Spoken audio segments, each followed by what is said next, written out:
Hey, everybody, it's Congressman Jamie Raskin, and it's time for my favorite moment of the week, Local Hero, when we get to recognize the people that make life in Maryland's beautiful 8th Congressional District so wonderful. So, hello to all my friends out in the 8th District and across Maryland and across the country. This is Veterans Day weekend, and our Veterans Day weekend local hero is none other than the state senator from Maryland's District 20, Will Smith.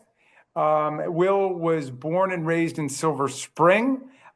He went to William and Mary for undergraduate and for law school. After college, he was in AmeriCorps, where he worked as a community engagement leader for Impact Silver Spring and also worked at the ACLU. In law school, he worked at a law firm on employment discrimination cases, and that's where he also sought his commission as an officer in the United States Naval Reserve, a position which he continues to hold to this day.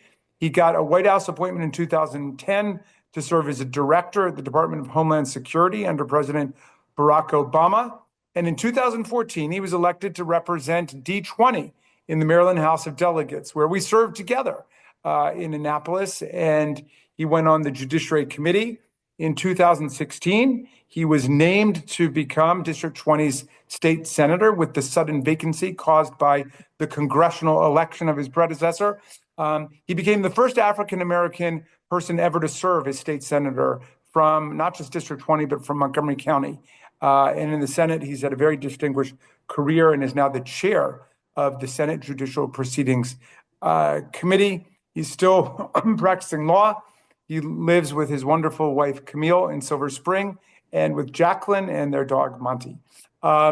Will, happy Veterans Day. Thank you for being our local hero. I got a million questions for you, all in 6 minutes.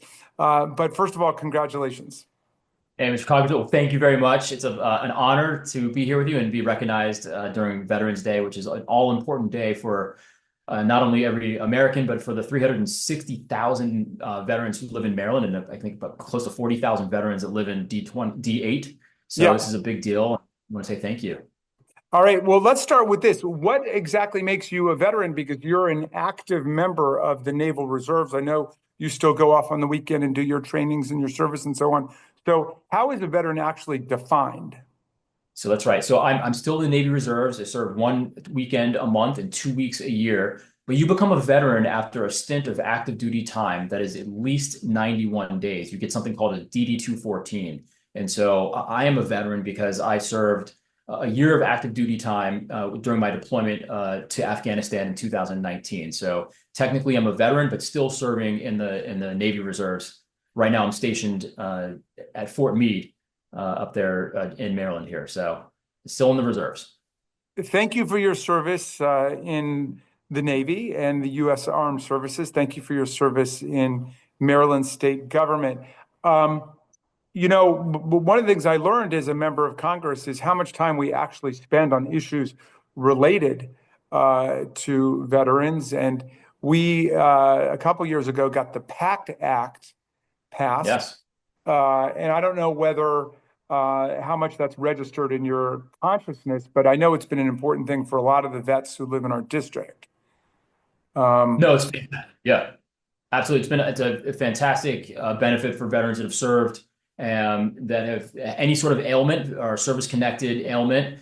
It's something that was severely lacking because, as you know, when veterans come back from service, it's hard to reintegrate. And then sometimes veterans don't have the resources to deal with a lot of their service-connected disabilities. And so being able to help our veterans when they come back live full lives is an amazing thing, and forever grateful for you and the Secretary of Veterans Affairs, who's also CD8 constituent, Dennis McDonough. That's great. Dennis McDonough, indeed, the great Dennis McDonough. But, you know, before we passed the PACT Act, if a veteran came down with, you know, a strange form of cancer, leukemia, emphysema or something, and, you know, they were convinced it was from exposure to toxic hits and other kinds of hazards, you know, that are attendant to combat.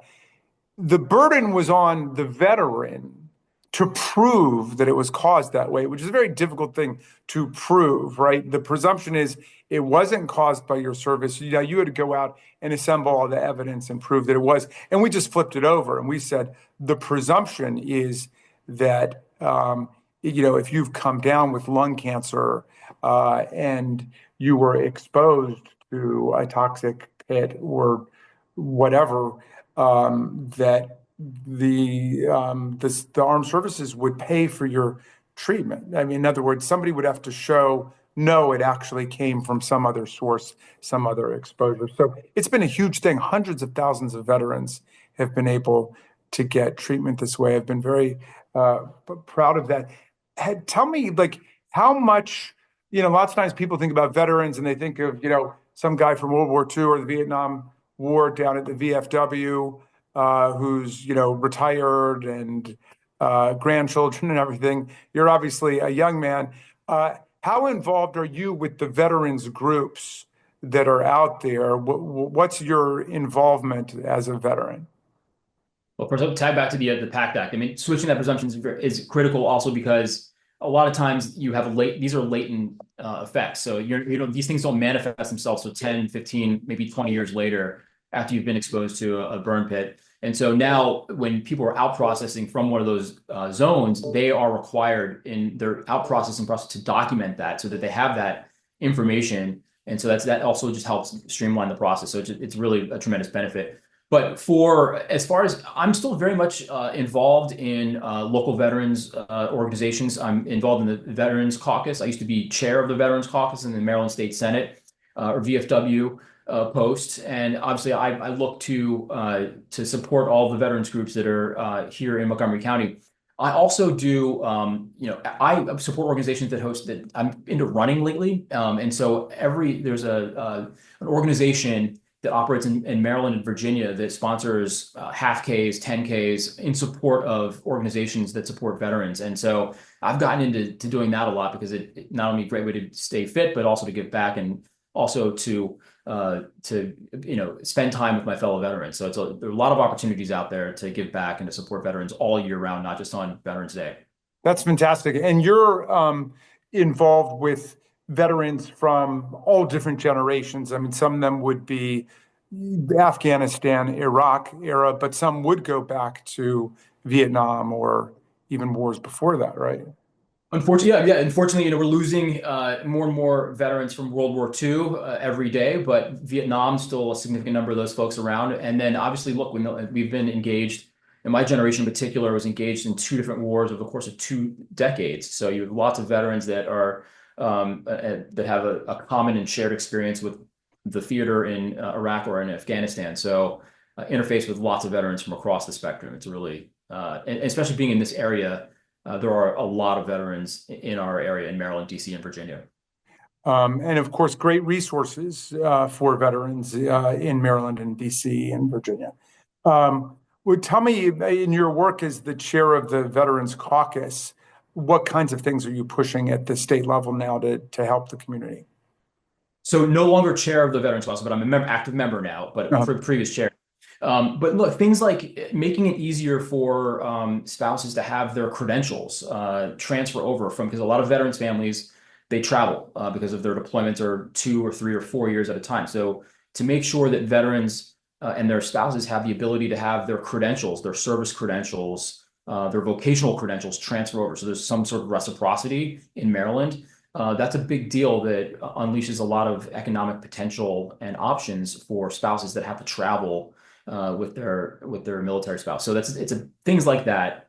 We have tax incentives to make sure that veterans' income isn't taxed or overly taxed or taxed at all in some circumstances. All of those things help attract and retain veterans here in Maryland and make Maryland, I think, one of the most veteran-friendly states in the nation. Yeah, I remember when I was in the state Senate, we had it was almost like consumer protection legislation for veterans because they would leave the country to go in combat, and then all sorts of crazy charges on their credit card bills. Yep. Some people were getting eviction notices for not responding to calls and stuff like that. And so there's just a million things that go on when you leave the country like that. Yeah, we've built upon the protections of USERA, the Uniform Services Employment and Reemployment Act, which it helps exactly things like that, like your credit card, credit charges, your rent, your car payments, all those things that make it the transition back to civilian life easier. Yeah. Um, all right, terrific. Well, do you have any message for your fellow veterans and the broader community on this Veterans Day weekend when we've just come through a tough election? And I just wonder if you have any words of wisdom and insight to help bring everybody together. Sure. Look, I think one of the big lessons I learned in Afghanistan, which is I helped work on the fourth presidential election in Afghanistan for the government of the Islamic Republic of Afghanistan. So the fourth presidential election, two presidents have resided under that republic, Karzai and Ghani. And you saw people risk their lives to go out and exercise their small d democratic right to vote. And they created a government that a third of women's parliament was a third of women. Women were professors, were journalists, and every echelon of professional life in Afghanistan. Within a period of several months, that all disappeared. That fledgling democracy was gone, just like that. And the lesson there is that our democratic practice this is all contingent. It requires constant maintenance and engagement, and it's not ordained. This is something that it's contingent upon all of us to kind of engage and lock in. And so the lesson from that to this is that we need to all remain plugged into local government, state government, federal government, and we need to engage in the political process to ensure that the preservation of our democracy and the creation of a better country for all of us, for every American. So that's the lesson. Those are some beautiful thoughts, Senator Will Smith. Indeed, democracy has been very much the exception on Earth since our species came about, and tyranny and monarchy and dictatorship have been very much the norm. And so that's a wonderful thought from a great community servant, public servant, and veteran of the armed forces. And thank you for your continuing service in the Navy. And thank you for your continuing service to the people of District 20 in the Maryland State Senate. That's Will Smith, our local hero. Please, everybody, email him and call him and tell him how proud we are of his service.